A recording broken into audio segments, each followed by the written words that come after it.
What is good, my pack? Welcome back to the Opinion Spot. As always, I'm your host, M.V.K, back again.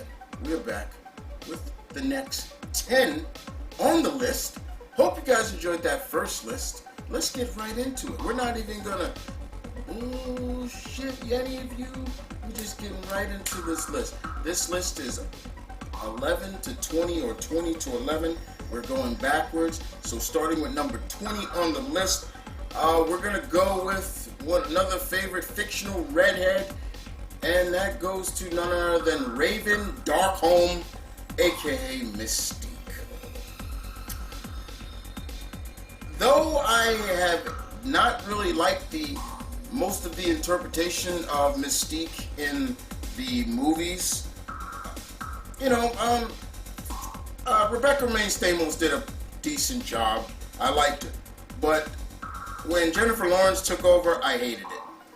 I'm not gonna sit there and believe reforming Raven. She doesn't care about anybody but herself and her lover, Destiny.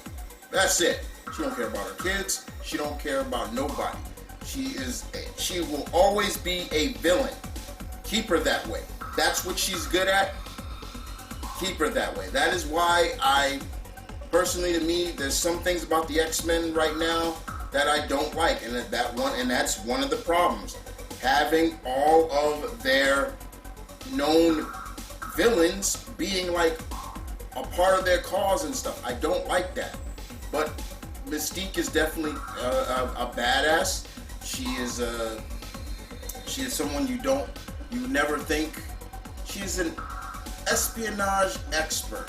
This woman could be anybody you can think of, and she could turn around and assassinate you or something like that.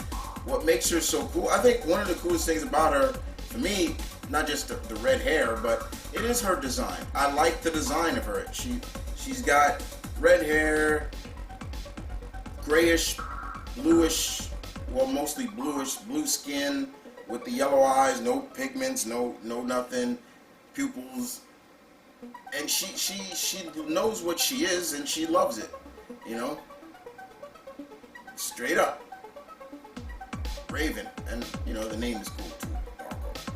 Next on the list, of course, for number 19 is a character from the Top Cow universe, or Image universe for all you guys that don't know, and that is none other than Magdalena. This is a character that most people probably won't remember or even heard about, but when you look at the world of Image, Top Cow, from your Spawn to your Witchblade to your Darkness, there's also Magdalena. There is the Catholic Church has a warrior that defends the innocent, and she is named after. It's a lineage of Magdalena. There's always a new warrior that takes that mantle, and her weapon of choice is not. It's not like just some ordinary spear. It's actually a very ancient spear. I think it's the Spear of Destiny, or so that she carries, if I remember correctly, because one time it was. But she is redhead, or auburn. I still consider auburn redheads. That's just me. It is my list. I love her. Her outfit is so cool. It's badass. You're probably seeing an image of it.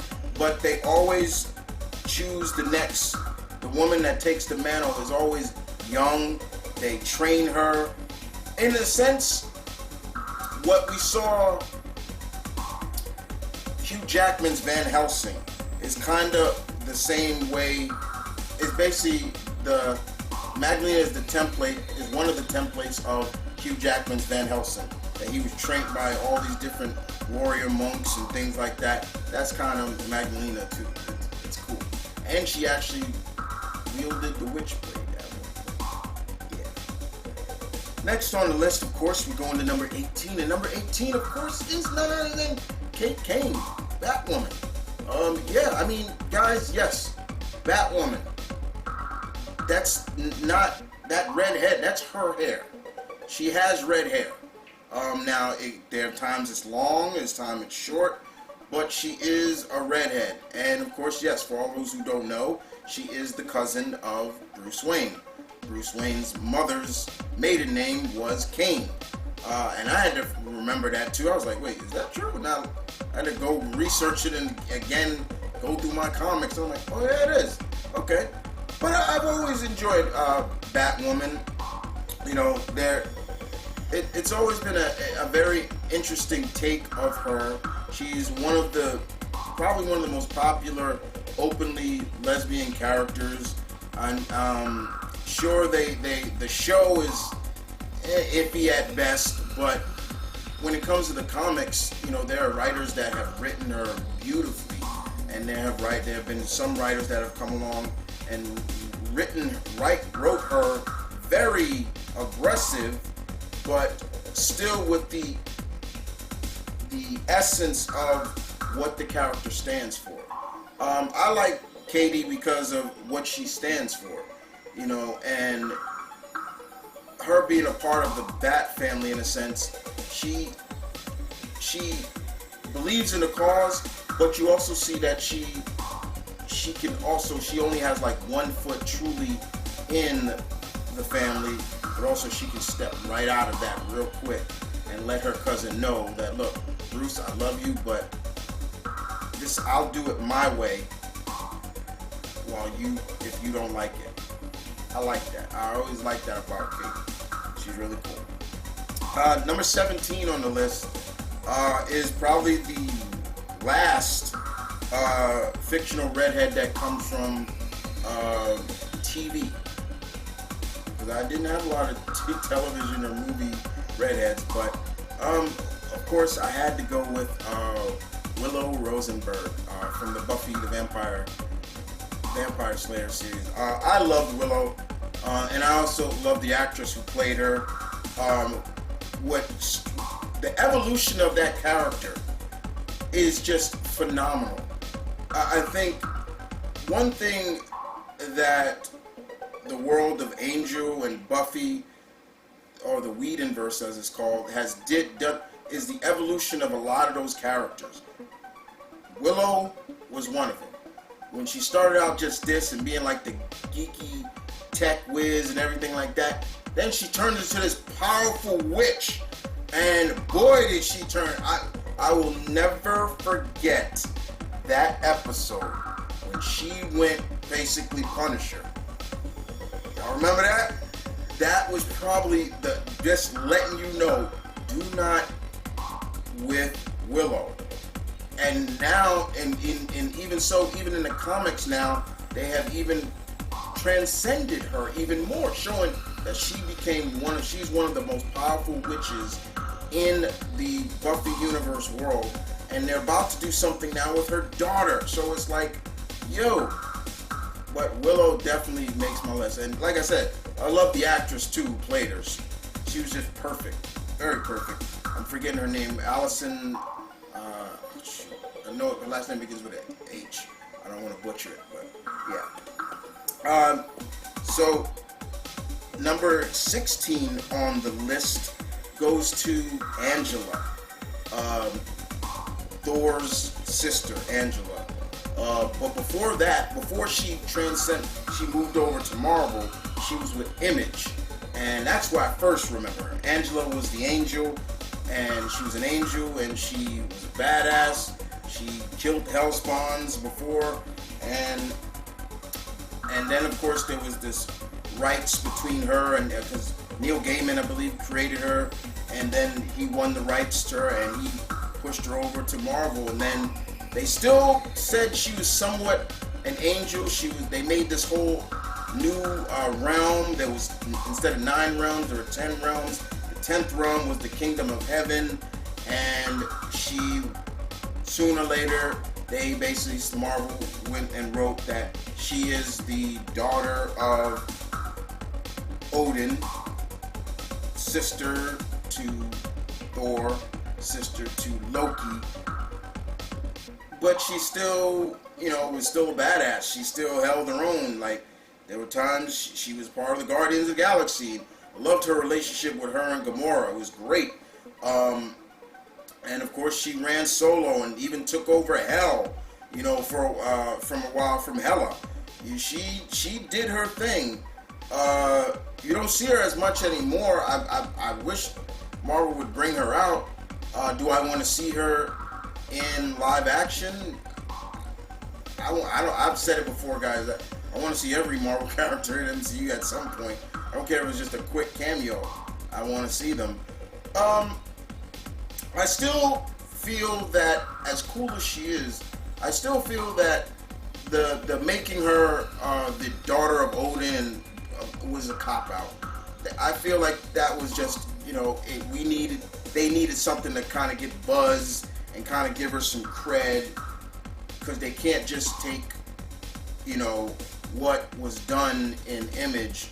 Could they? Yeah, but they didn't. But Angela's still a great character. I still love her. I wish Marvel would do something with her. Hell. Next on the list, number 15, we're going with royalty here, and that is none other than Queen Medusa. I know a lot of people don't like the Inhumans after everything that has gone down with them and the X-Men. I don't blame anybody. I do have my favorite Inhumans. I've always had, and I've always held 3 of them really high, and always held Black Bolt very high. I love Karnak. That's my man right there, Karnak. And Madame Medusa was always cool too. I always liked her. Or Queen Medusa. I always liked the fact that she was the only one that could truly understand, her husband, Black Bolt. She was a badass because of her hair. Medusa. It was always funny that she was called Medusa, but she never turned anybody to stone like the Gorgon or anybody like that. Her power wasn't that. Her hair was just pretty much, she could do anything she wanted with that hair, and it was so strong, it could lift things and everything like that. I still hope to see the Inhumans back in the MCU, give another second chance, but better, and treat them more with respect than what that garbage TV show did. But in the comics wise, they treat Medusa like a queen. I was gonna say a G, but no, a queen. When she says don't mess with me, you better believe.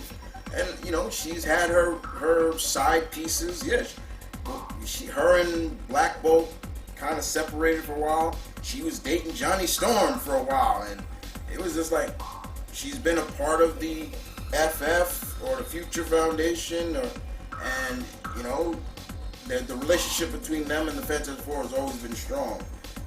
But yeah, Medusa's great. I want to see her get a second chance on the big screen. Should have always been the big screen, but they didn't. They went TV, and we saw how that turned out, right? Next on the list, of course, we are going to the world of Star Wars, and it's a character that I'm a little jaded, because we ain't never gonna see her live action, because the people that own the Star Wars franchise don't want to follow the extended universe, and that character is the real wife of Luke Skywalker, Mara Jade.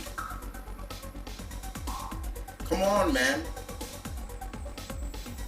I know I'm not the only one that has been screaming, bring Mara Jade in.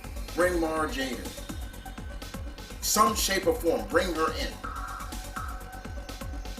The way they wrote her in those extended comics made you really like, my God, Luke loves the bad girls. Mara Jade, I don't even have to say too much about her. It's just the fact that she is just a character that we all have been wanting, and we may not get. So, with that, Disney, yeah, I said it. If we don't get her in some shape or form, that's always going to be my mindset. But if it happens, I'll take that back. I'll take that F back.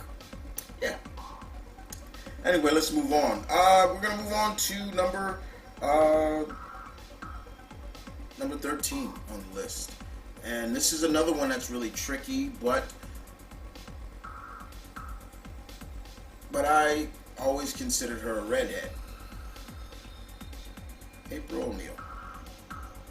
Yeah, this is a tough one because in the beginning they said she had black hair and brown. If you look at the old Mirage books, but then later on, every incarnation of April outside of certain ones, she has been a redheaded, including the original actress who played her. That girl was redhead, and I loved it, and I love her. So to me, April ONeil is definitely a redhead. She's just one of the most quintessential greatest supporting characters in the game. You know, I'll put her up there with the likes of, you know, Lois Lane, Mary Jane, people like that. April has done so much in the 40 plus years she's been around for the Turtles, for Casey, just for the in the Teenage Mutant Ninja Turtles universe. She is just so much embedded into that universe. It'll be hard for me to see her not a part of the TMNT universe if they rebooted something that was like, yeah, there's no April. No April's in there. The Turtles met up with Casey Jones. I'll be a little hurt. But I always consider April redhead. I know some will say, oh, but she's brunette. For me, I say redhead. No, but this is my list. Just saying. Moving on to number 12 on the list. This is another one that kind of takes the cake. I know there's some people that would say, she's brunette, Chris. But then I look at her hair and I'm like, no, she's auburn. She's redheaded. And that's none other than Claire Redfield. Yeah. First of all, can we all just say we love and respect that Redfield family?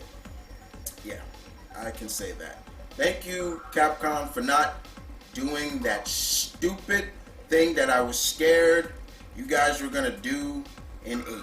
Make Chris the bad guy. I would have fucking threw my shit at y'all real quick with that one. I'm not going with that. Anyway, his sister on the other hand is also a cool character. Such an evolution of the character too, who started out very innocent in the second Resident Evil, with young Leon Kennedy, and then we saw her evolution. And then of course when they relaunched it, they did the whole reboot or remake of Resident Evil 2. You know, we kind of saw a little bit, once again, that's where her hair looked more redder and things like that, but I still have loved that character. And Ali Lauder played her in the first movies, and she's alright, and I am a fan of Ali Lauder, but I am looking forward to seeing the new version of her in the new movie. And let's see how well, I forget who's playing her. Is it the actress who played the ghost? I think it's her. I could be wrong. But yeah, I am looking forward to seeing Claire. I always loved Claire. This is the last video game character on the list, but I had to put Claire. Had to. And last but not least, number 11. The 11th character.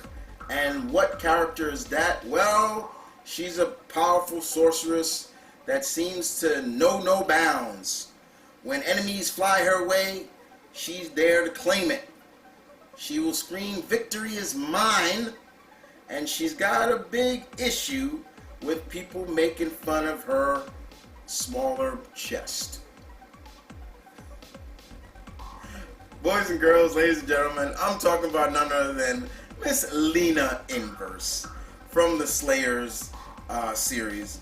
I'm a huge fan of that series. I love that series. Mixing comedy, action, and fantasy together. Lena Inverse is a powerful sorceress who definitely specializes in dark magic.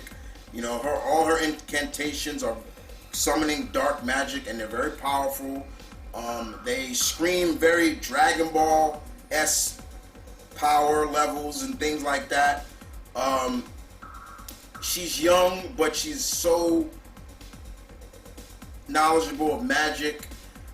She's got a big ego at times, and more importantly, yes, she's very picky, like Edward Elric. She's very picky about guys and people making fun of her body. She's not, even though she's a grown woman, she still looks very undeveloped in terms of places you would think she would have, and she gets really picky about that.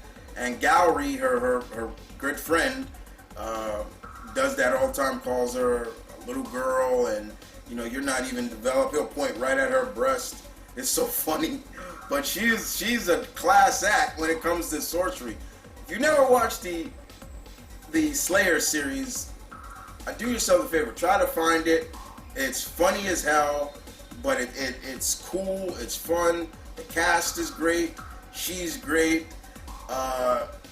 And even for someone who enjoys more of the anime in its original Japanese dialogue, the American actors, the English dub actors do a good job as well. But Lena Inverse definitely makes the list. She's number 11. And yeah, man, that was 20 to 11. 20 to 11 on this list of my top 30 favorite fictional redheads of all time. Yeah, where next time will be the top 10. Who could be on that list? There's probably a lot of people. I've seen people comment like, whoa, hey, where's Mary Jane? Where's this character? I ain't see this character. You got 10 more people. Who's on the list? But as always, guys, like I said, I'm a sucker for a redhead. In reality, in fiction, and in reality. Redheads, you gotta love them. They're my kryptonite. I see a redhead and I'm just,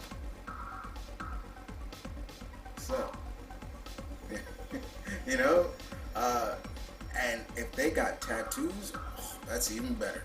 Yeah, I'm a sucker for ink, guys.